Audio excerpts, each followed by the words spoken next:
Assalamualaikum warahmatullahi wabarakatuh. Selamat berjumpa dengan Bimbel Pak Tomo pada pembahasan makanan sehat dan gangguan pencernaan. Kita mulai ya.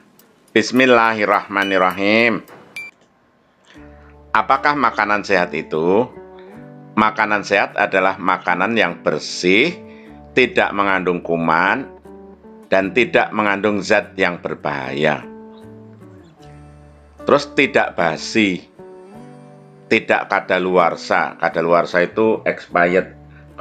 Kadaluarsa itu udah kelamaan ya. Terus mengandung zat yang diperlukan oleh tubuh. Nah, apa saja zat yang diperlukan oleh tubuh? Zat yang dibutuhkan oleh tubuh disebut gizi, zat gizi. Zat gizi terdiri dari protein, karbohidrat, lemak, mineral, vitamin, dan air. Sekali lagi, zat yang dibutuhkan tubuh disebut gizi. Gizi itu ada 6, yaitu protein, karbohidrat, lemak, mineral, vitamin, dan air. Protein berguna untuk zat pembangun, artinya mengganti sel-sel yang rusak, serta untuk pertumbuhan badan. Karbohidrat untuk sumber tenaga.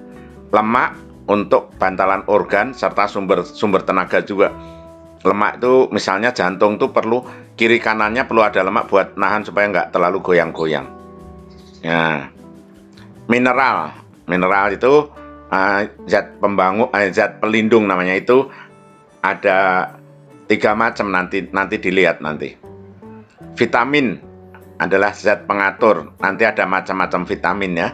Kemudian air, pengatur dan pelarut. Jadi 6 ini disebut gizi. Nah, tadi protein itu untuk zat pembangun ya. Itu ada 2 macam, yaitu protein hewani dan protein nabati. Protein hewani dari daging, telur, ikan, susu, dan lain-lain. Sedangkan protein nabati dari kacang-kacangan serta sayuran. Nah, sumber karbohidrat untuk tenaga itu adalah makanan pokok. Bisa nasi, bisa jagung, bisa singkong, bisa terigu ya. Kalau orang Eropa makan roti cukup, kalau kita makan nasi. Sumber lemak ada hewani, ada nabati. Hewani ya daging, susu, terus lemak yang ada pada daging itu mengandung lemak ya. Susu juga ada lemaknya.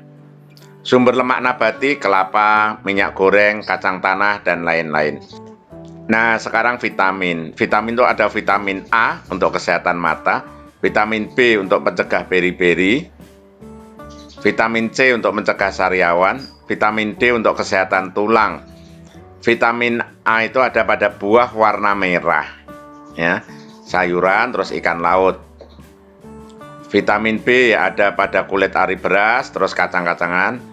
Vitamin C mencegah sariawan, buah-buahan yang warna kuning. Jadi buah-buahan warna merah itu vitamin A, warna kuning vitamin C. Terus vitamin D untuk kesehatan tulang. Vitamin E berguna untuk pertumbuhan rambut dan kulit, ya. Terus menyuburkan reproduksi, maksudnya biar nanti kalau udah dewasa bisa punya anak, itu namanya vitamin E. Banyak terdapat pada kecambah serta biji-bijian ya, sayur-sayuran juga. Kemudian vitamin K mencegah pendarahan. Jadi kalau luka itu darahnya nggak ngocor terus. Itu terdapat pada kacang-kacangan, sayuran, buah, telur, dan susu. Berikutnya selain vitamin juga ada mineral. Nah, mineral itu diantaranya banyak sebenarnya mineral ya. Ada zat besi. Zat besi itu untuk membentuk darah merah. Ada kalsium itu untuk menguatkan tulang ya. Ada fosfor itu untuk rambut dan lain-lain. Nah, ini zat besi itu terdapat pada bayam, kangkung, hati. Kalsium, ikan laut, susu. Fosfor, ikan, udang, susu, dan lain-lain. Kemudian yang terakhir yaitu air. Air itu sangat diperlukan untuk melarutkan zat-zat makanan. Satu hari kita harus minum kira-kira berapa ya? 8 liter ya, sekitar 32 gelas ya. Makin banyak minum air putih makin sehat dan makin segar badan kita. Nah, sehari-hari kita harus makan makanan yang seimbang. Makanan yang seimbang itu terdiri dari 4 makanan sehat dan yang kelima itu sempurna. 4 sehat, 5 sempurna. 4 sehat itu terdiri dari nasi, boleh diganti roti ya, nasi, lauk pauk. Lauk pauk itu bisa ikan, daging, terus tahu, tempe ya. Lauk pauk itu biasanya digoreng. Terus sayur ya, terus buah. Nah, itu 4 sehat. 1, 2, 3, 4. Yang kelima itu minum susu untuk biar sempurna, karena vitamin pada susu, zat-zat gizi pada susu itu lengkap. Sekali lagi, jadi gizi ada 6, yaitu protein, karbohidrat, lemak, mineral, vitamin, dan air. Sekarang kita akan membahas gangguan pencernaan. Nah, pencernaan kita kadang-kadang mengalami gangguan. Gangguan pencernaan itu antara lain penyakit MAC itu menyerang lambung. Peradangan pada lambung disebabkan mula-mula karena makan kurang teratur. Jadi karena makan kurang teratur, biasanya lambungnya bekerja jam 7.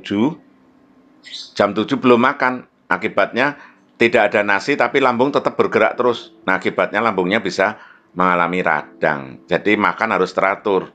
Kalau pagi, siang, sore ya harus teratur, jangan sampai pagi nggak makan, atau siangnya malas makan, nanti lambungnya bekerja secara otomatis, kalau tidak ada makanan, nanti malah tetap bekerja dia, bergesekan sesama dinding lambung, terus lambungnya radang atau luka.